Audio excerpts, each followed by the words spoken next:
I will very briefly share with you my own views about the evolution of the quality movement in the United Arab Emirates. As a witness, in fact, to it, not a storyteller, because I've been very fortunate to take part in all the infrastructure between Dubai and Abu Dhabi, and why it is particularly significant to understand how it was built and how it moved based on what is on the ground, not really what is in the ground, because oil has been there for a long time. But the significant turn that the UAE took was based on two major things. First is leadership vision and determination and commitment that really took everyone else in this part of the world to the highest. You all, I'm sure you follow the competitiveness chart and you see where the UAE has been and where it is now. So it could not be just be the oil or any natural resource. It is a human element, and in the leadership first and foremost.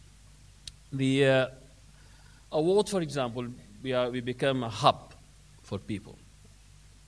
Everyone with talent would be looking forward to come and find a place in this very friendly nation with plenty of opportunity, with equal rights preserved for everyone, with harmony between more than 200 nationalities living in, and so on.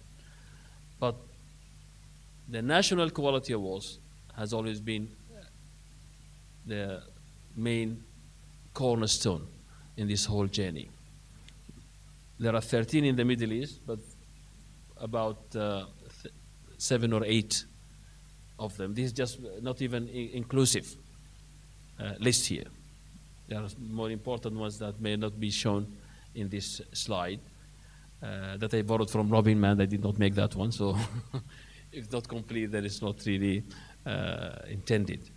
It is really, the start was back in 1994 in the Department of Economic Development in Dubai, when the first Quality Award was launched for the first time in the Middle East. That was the Dubai Quality Award. And it was then set on the Malcolm Baldrige criteria. And when I joined the department by the 1995-96, I noticed for all the good things in the Malcolm Baldrige, it was not stakeholder exclusive. It was focused mainly on one or two, the customers and the owners. Very little on the people, almost nothing about the society. So we tried to look for a more holistic and general framework at the point, and we thought of the EFQM to be the award and the actual framework. It was never thought of by the leadership at that point as a competition between organizations in the private sector. It was seen by everyone as a roadmap, as a plan, a blueprint, a methodology to increase the competitiveness of the private sector organizations in Dubai. And it achieved its purpose with the Baldrige and with the EFQM, because the leadership has always been behind it. People are looking every year for that opportunity to come in, the stages, not to shake hand of the crown prince or the ruler only, but to be seen as a role model, as an example for continuous improvement. And very quickly the government, in the same department, our colleagues, Dr. Nusayrat and his team, spoke about the Government Excellence Award, and then subsequently became the Government Excellence Program, so that we can move with equal steps towards continuous development. So government caught with the private sector, and Dubai was all set. Moving on to Abu Dhabi in 1999, it was borrowed by the Chamber of Commerce since then. I was younger than I look at the moment. We set up the Sheikh Khalifa Excellence Award, which I'll speak about in a minute. Again, in this Chamber of Commerce, in May of 1999, as a blueprint, a continuous improvement methodology for the private sector.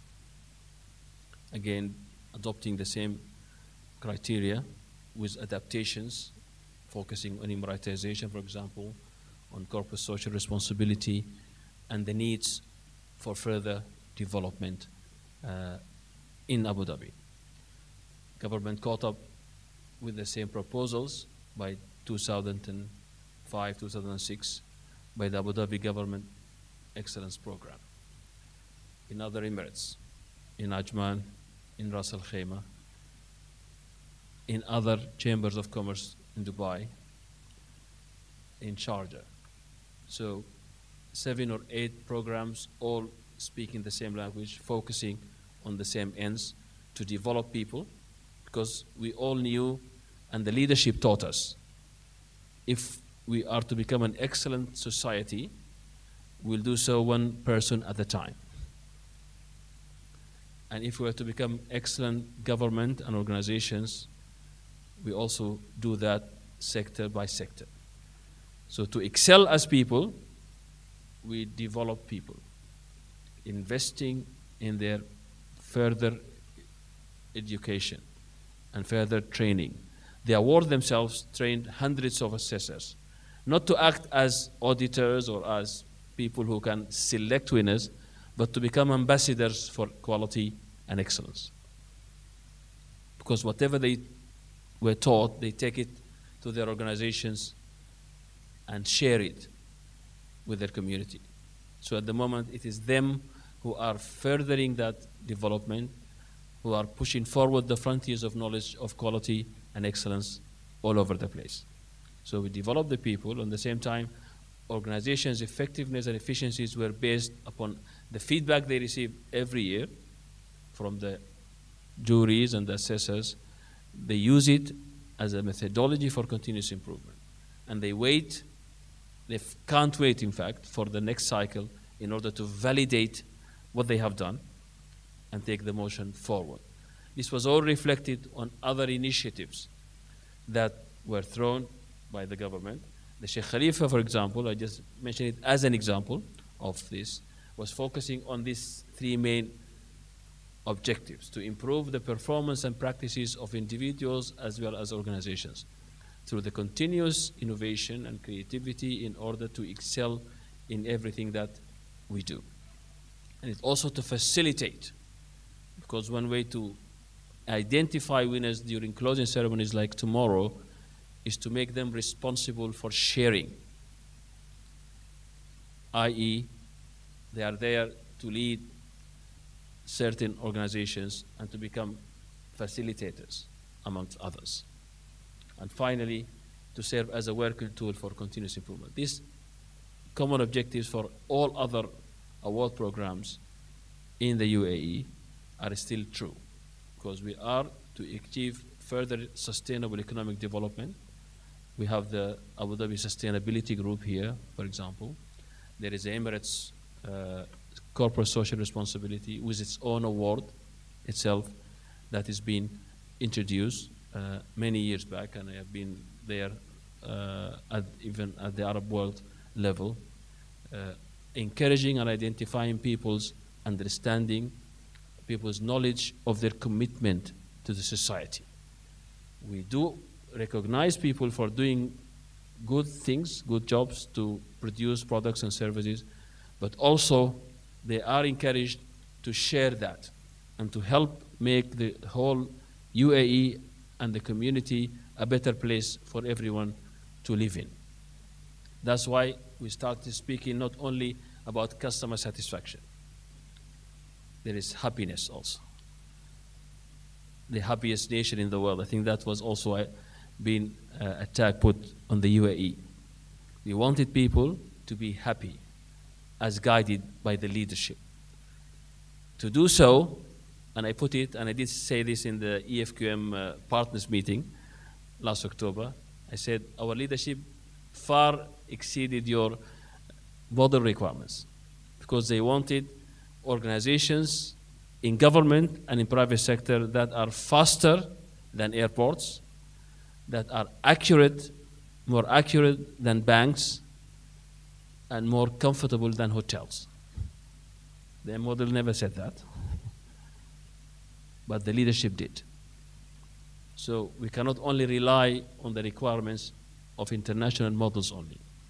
We need to create innovation, to be more innovative.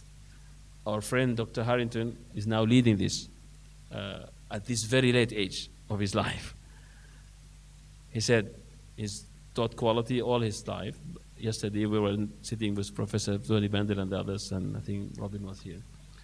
He said if you could do that with innovation, it's much faster than doing it with continuous improvement. To think of more creative ways in order to achieve the same objectives. So innovation has been only launched last month as a new initiative by the leadership of the United Arab Emirates for everybody to come up with new ideas, to create centers in every emirate, to be able to tap on your knowledge, not only on your resources, in order to move forward. So these are the common objectives. When we survey people's whys they participate, they never speak about winning. Some do, for example, but the most common ways is to share best practices, to identify role models, to support their visions and mission. This is why these whole programs are in existence for this long time. It will help them to greatly understand how their organizations really work by the continuous assessment and validations and checking, so that they can find better ways of doing business. They come to these awards, subject themselves to the assessment, receive assessors during site visits to understand and help them understand how they really could be working, because they are not really auditing them as such, they are comparing them with international best practices. They share the role models. They align the focus, yet again, with the newly developing and evaluating customers' needs and expectations. This is all happening at the level of the award programs, as well as prioritizing resources. We want to maximize the outputs and minimize the inputs, so that we are more efficient as nations, more productive, and hence achieving our objectives with the minimum possible requirements. Engendering that mindset of continuous improvement. You will never, ever be satisfied by the level where you are. And we learn this from our leadership again and again and again.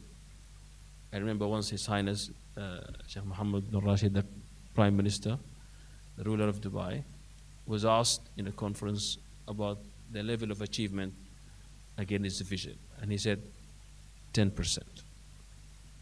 This was after the opening of all these great malls and everything in Dubai and the infrastructure. The same question was levied at him a couple of years later by the same American journalist. And he said 7%. It was 10%, 2 years later became 7%. And she was puzzled, but he helped her to understand, because my vision is now far well ahead than it has been. So there's no room for complacency. If leaders aren't complacent, then none of the others will be. You're always looking for better ways and cheaper ways to excel and to stand in front of the nation. This is what keeps us going all the time as a culture of continuous improvement. Enable benchmarking through workshops like this. You are always comparing yourself with the best, not with the least.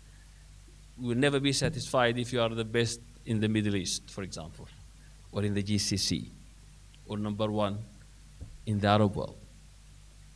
You will always want to benchmark yourself with the rest of the world. If you're not #1 there, then there is long time, long way to come. So no room for complacency. You never look at the mirror view. You look always forward to see who is ahead of you and what they have done, how they did it, in order to do it better. You don't copy, you just focus on doing it better and better. And you share it in such venues. We have to encourage people to have that abundance mentality, not the scarcity mentality. خيركم من تعلم العلم وعلمه. This is what we advertise and promote, that you share. You give people an opportunity to know, because there is no secrets. We don't have secrets here. It's open, transparent systems. If you are worried that people will do what you have done, by the time they did it, you'll be on to something else. There's no way to catch up. Those are people like Michael Porter. They have reviewed their views over the years in competitive strategic planning. They said it's no longer running faster on the same track. It is about choosing a track that is unique. Nobody else can follow. So uniqueness is a key word here, to be able to be unique and to move forward. Finally, it gives guidelines and so on for preferred behavior. Finally, everyone is encouraged to try and somehow win this best practice competition or win quality awards. Tomorrow evening, you will witness winners. We prefer to call them recipients, because winners might give the connotation that there are some losers. We don't have any losers here. We are all winners. Because the true prize, the true award, would be that feedback going to everyone, including winners, that we will look for it.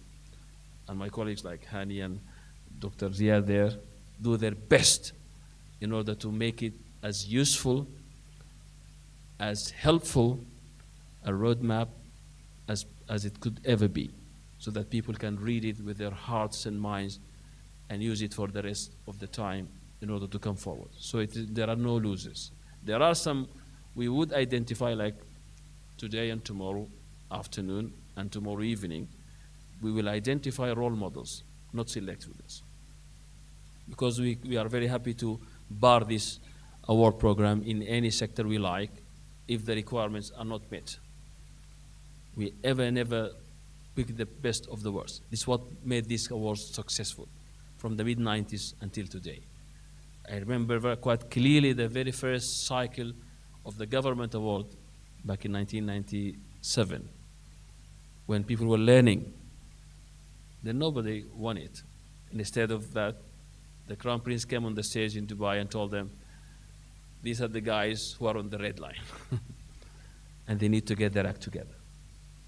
And we did also bar it last year in Abu Dhabi, because we did not feel that people reached the requirements. So there's no problem. If there are no role models to share, then people can go back and start again, so that they know exactly we are aiming for excellence, not the best of the worst. In order to do that, to be a role model, you need to understand the requirements, to understand yourself, and move forward to do something about it. Self-assessment is very important. In addition to the national awards, there are internal awards in almost every organization at the moment, especially in the Abu Dhabi and the federal government. Everyone is setting up a national internal award. And this is a further help and requirement.